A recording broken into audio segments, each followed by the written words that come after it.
selamat datang di podcast Suara Bangsa.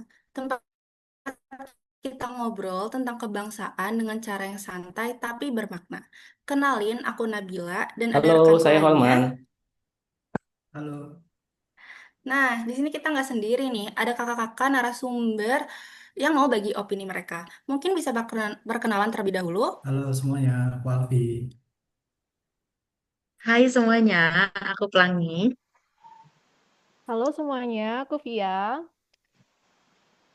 Halo guys, aku Iqbal. Halo semuanya, aku Mursyid Hidayat. Halo semuanya, aku Rizky Anugrah. Halo guys, aku Noval. Halo, aku Renangga. Halo semuanya, saya Harkat. Wih, keren-keren kan narasumber kita kali ini. Nah, di sini kita akan kupas bareng-bareng gimana nilai cinta tanah air, persatuan, dan semangat nasionalisme bisa relevan sama kehidupan kita sehari-hari. Jadi bukan sekedar ngobrol formal, tapi obrolan ringan yang dekat dengan realita generasi muda. Yes, benar banget Mbak Nabila. Dan hari ini kita bahas sesuatu yang melambangkan tanah air ya, yaitu merah putih. Nah, kalau kita lihat sekilas, merah putih mungkin hanya selembar kain dua warna ya. Tapi sebenarnya setiap helainya itu menyimpan cerita panjang, mulai dari keberanian, pengorbanan, tekad untuk merdeka. Nah, pertanyaannya sekarang nih, apakah bendera kebanggaan ini masih relevan di hati generasi muda sekarang? Apakah rasa cinta tanah air masih terpancar dari generasi muda? Pertanyaan menarik ya. Karena kalau kita mundur ke 17 Agustus tahun 1945, bendera merah putih itu berkibar pertama kali sebagai simbol kemerdekaan. Dan itu merupakan momen yang luar biasa. Nah, bagaimana kalau sekarang menurut teman-teman? Dan sebelum kita masuk ke dalam topik, tentunya pertama-tama kita memahami filosofi dan bendera merah putih itu sendiri. Kemudian bendera merah putih adalah simbol dari kebangsaan Indonesia yang syarat makna dan nilai-nilai. Kemudian warna merah itu melambangkan keberanian dan pengorbanan. Semangat juang para pahlawan dalam merebut dan mempertahankan kemerdekaan. Sementara warna putih melambangkan kesucian, ketulusan, dan kejujuran. Menunjukkan niat murni dan hati yang bersih dalam membangun bangsa. Kemudian secara filosofis, merah dan putih juga menggambarkan keseimbangan antara jasmani dan rohani. Merah mewakili unsur raga atau kekuatan fisik, sedangkan putih melambangkan jiwa atau kemurnian batin. Keduanya tidak bisa dipisahkan, karena untuk membangun bangsa yang kuat dibutuhkan keberanian yang didasari oleh ketulusan dan moral yang bersih. Filosofi ini tidak hanya hidup dalam sejarah, tetapi juga menjadi pedoman dalam kehidupan sehari-hari, terutama bagi generasi muda yang menjadi penerus bangsa. Setuju banget Alfi. Dan makna itu bisa banget kita terapkan di kehidupan anak muda sekarang. Misalnya makna merah atau berani. Dapat diaplikasikan dengan berani mengungkapkan pendapat di forum dan organisasi. Contoh lain dari berani adalah mencoba hal baru, seperti ikut lomba, penelitian, atau membuat konten yang dapat membangkitkan nilai cinta tanah air. Untuk makna warna putih atau tulus dapat diaplikasikan dengan bekerja dengan niat yang bersih, bukan sekedar mengejar imbalan. Selain itu, juga bisa mengaplikasikan dengan menghargai rekan kerja, atasan, dan proses bekerja tanpa menjatuhkan satu sama lain. Kalau menurutku, makna merah putih itu seperti integritas, Des. Salah satu contohnya, di dunia digital saat ini, kita dituntut untuk tetap jujur dan tidak mudah terjebak hoax atau konten negatif. Buat aku pribadi, menjaga makna putih juga berarti menjaga konsistensi sikap.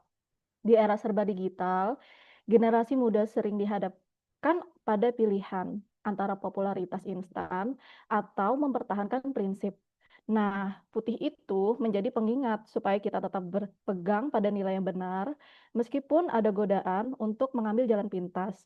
Jadi, makna merah putih sebenarnya relevan banget nih untuk membentuk karakter anak muda di zaman sekarang. Nah, pertanyaan besarnya, apakah masih relevan merah putih untuk generasi muda saat ini? Oke, menurutku ini masih relevan banget ya. Bahkan justru makin terasa di era sekarang. coba deh kita lihat setiap kali timnas sepak bola kita main, itu hampir semua lini media sosial langsung ramai dengan tagar Garuda di dadaku. Dan bahkan banyak juga warganet yang pasang bendera merah putih di foto profil atau avatar mereka. Itu kan bukti nyata kalau merah putih masih punya daya magis buat nyatuin kita semua. Dan yang menarik, generasi kita ini kan lebih banyak berekspresi di dunia maya ya. Jadi bisa dibilang merah putih udah ikut berevolusi juga. Nggak lagi cuma dikeluarin di lapangan upacara, tapi juga berkibar di jagat digital. Jadi kalau ada yang nanya relevan atau enggak, ya jawabannya jelas iya. Karena selama anak muda masih butuh simbol yang bisa nyatuin semangat, merah putih ini akan selalu punya tempat di hati kita. Benar sekali. Selain itu, menurut saya merah putih juga banyak kita jumpai dalam kehidupan sehari-hari.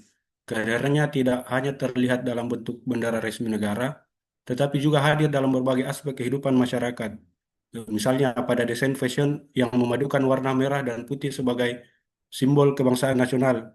Ini banyak kita jumpai digunakan baik dari umur anak-anak sampai kepada umur dewasa, maupun bisa kita jumpai juga mural pada dinding-dinding permukiman warga yang menampilkan semangat persatuan, hingga bendera kecil yang dipasang di toko-toko, rumah warga, maupun di berbagai fasilitas umum lainnya. Selain itu, untuk ekstensi merah putih juga sangat terasa di ruang digital, seperti yang disampaikan Saudara Muhammad Iqbal tadi. Pada media sosial seperti YouTube, TikTok, atau Instagram, banyak konten kreator yang memanfaatkan warna dan simbol merah putih untuk memperkuat identitas nasional sekaligus untuk mengekspresikan rasa cinta terhadap tanah air. Mulai dari konten kreatif yang menampilkan tarian, menampilkan musik, hingga karya seni visual. Semua itu menjadi sarana untuk menyebarkan semangat nasionalisme dan menumbuhkan kebanggaan terhadap Indonesia. Terus, yang nggak kalah keren ya menurutku, setiap ada event internasional, misalnya saat atlet Indonesia naik podium, ketika merah putih mulai berkibar dan lagu Indonesia Raya diputar, warganet langsung tumpah ruah di media sosial. Timeline penuh dengan ucapan selamat, emoji bendera, dan komentar penuh semangat. Di momen kayak gitu, muncul rasa bangga yang susah untuk kujelaskan. Kita aja yang nonton dari rumah bisa ikut merinding, apalagi kalau lihat wajah atletnya yang penuh haru. Rasanya, kayak kita semua ikut berdiri di sana mewakili jutaan orang Indonesia. Tapi guys, nggak bisa kita pungkiri juga, kita itu sedang menghadapi tantangan besar yang datang dari berbagai arah. Salah satu contohnya itu globalisasi, yang di satu sisi membuka akses terhadap pengetahuan dan teknologi, tapi di sisi lain juga membawa arus budaya asing yang begitu deras dan masif. Dalam proses itu, identitas budaya lokal itu seringkali terpinggirkan, bahkan dilupakan.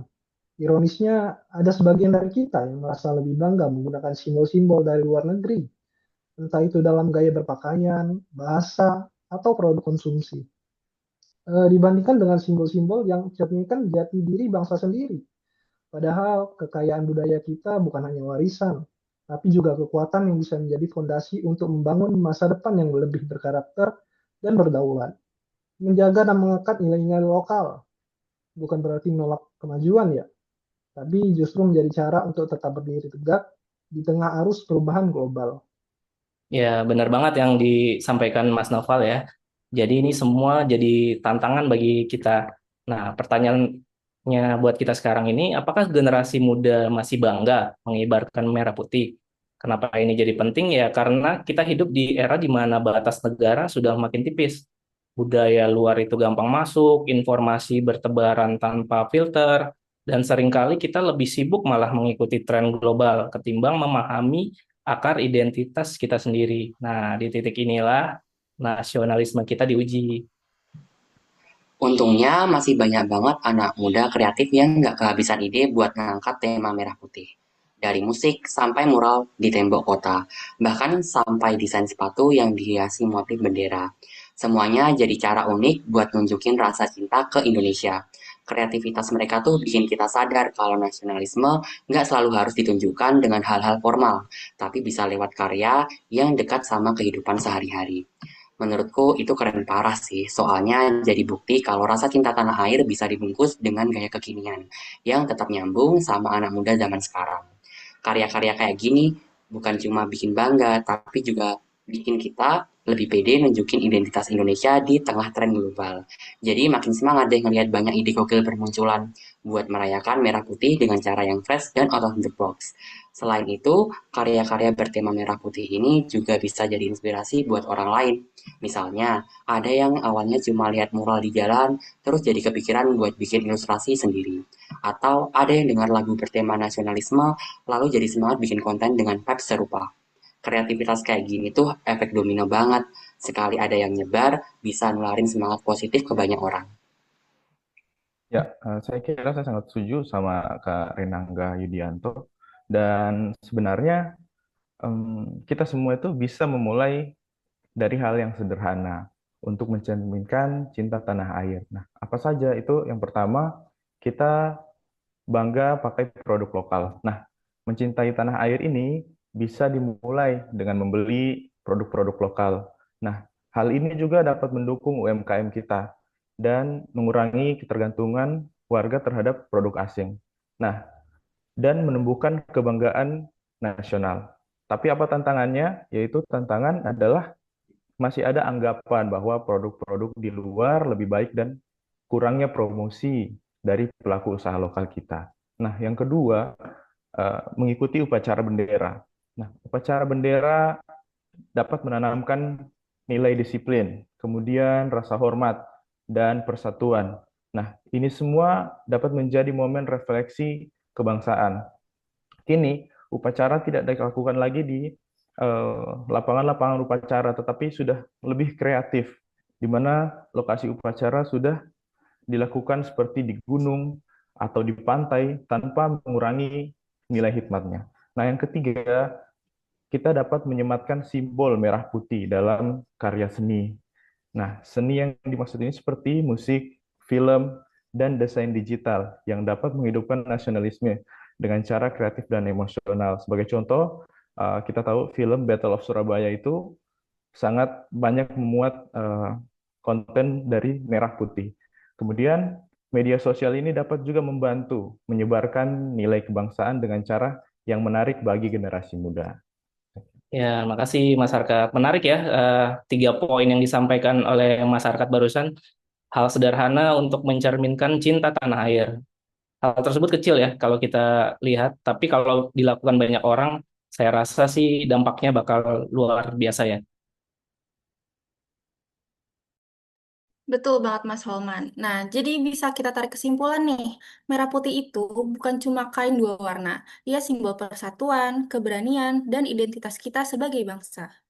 Ya, Mbak Nabila. Dan tugas generasi muda ya menjaga supaya semangat itu tetap hidup ya, kapanpun dan dimanapun. Oke, mungkin Betul. terima kasih sudah mendengarkan podcast Suara Bangsa. Sampai jumpa di episode berikutnya. See you, bye. Bye.